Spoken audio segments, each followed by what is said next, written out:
пожалуйста, слово президенту Республики Конго, господину Дени Сасу Нгессо. Monsieur Vladimir Poutine, président de la Fédération de Russie, président d'exercice des BRICS+, Mesdames et Messieurs les chefs d'État et de gouvernement, distingués invités, Mesdames, Messieurs, je voudrais remercier Son Excellence Monsieur Vladimir Poutine, président de la Fédération de Russie, qui a bien voulu nous convier à ce 16e sommet des BRICS.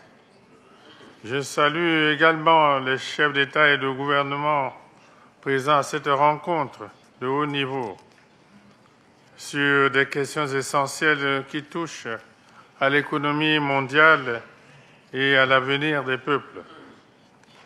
Je remercie les autorités de la Fédération de Russie pour l'accueil combien chaleureux qui nous a été réservé à moi-même et à ma délégation.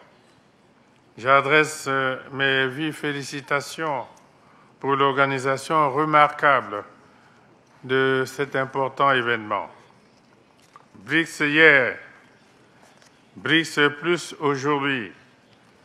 Cette évolution du groupe d'États ici réunis témoigne de l'engouement de nos pays pour un Sud de plus en plus global, prônant l'avènement d'un nouvel ordre international plus juste, plus solidaire, plus prospère. Le devoir impérieux pour nous, nations du Sud, est d'unir nos efforts afin de créer des mécanismes financiers alternatifs qui régulent avec plus de justice l'économie mondiale au bénéfice des intérêts légitimes de nos États. Ici, sur les rives de la Volga, se joue une séquence déterminante de l'avenir du monde en réponse à des turbulences économiques sans précédent. En développant des institutions financières plus adaptées aux réalités contemporaines et en renforçant des échanges commerciaux entre nos pays, nous pouvons bâtir notre avenir sur des économies autonomes et plus résilientes.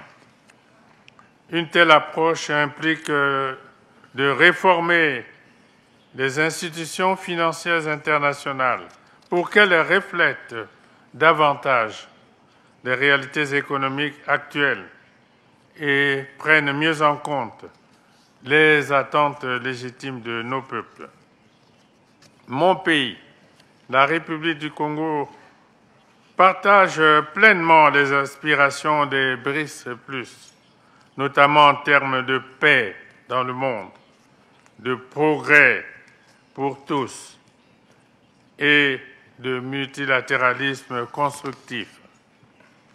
Consciente de l'importance croissante de la coopération économique et politique entre les nations du Sud, la République du Congo accorde un intérêt tout particulier aux objectifs visés par les BRICS+, pour promouvoir un développement inclusif et durable et contribuer activement au couronnement de cette avancée majeure.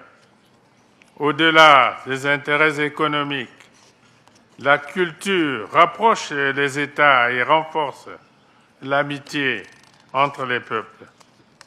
C'est en cela que la République du Congo appelle à la mise en œuvre des initiatives communes dans les domaines de l'éducation et de la culture afin de promouvoir un dialogue interculturel enrichissant.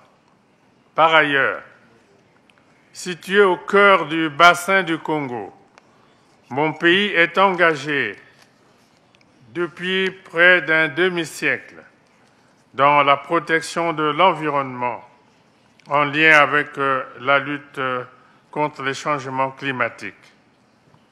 J'en appelle à une coopération plus renforcée pour la préservation des écosystèmes de biodiversité.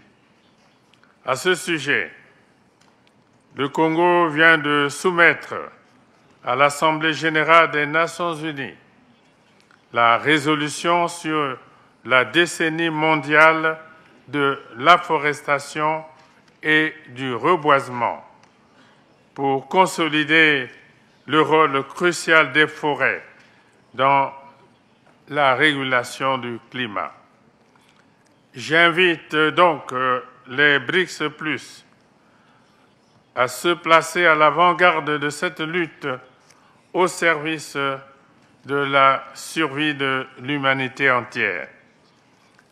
Tout en saluant vos efforts en matière de protection de l'environnement et de réduction des émissions de gaz à effet de serre, je sollicite l'appui des BRICS+, en vue de l'adoption de cette résolution par les Nations unies. Je vous remercie. Большое спасибо, уважаемый господин президент.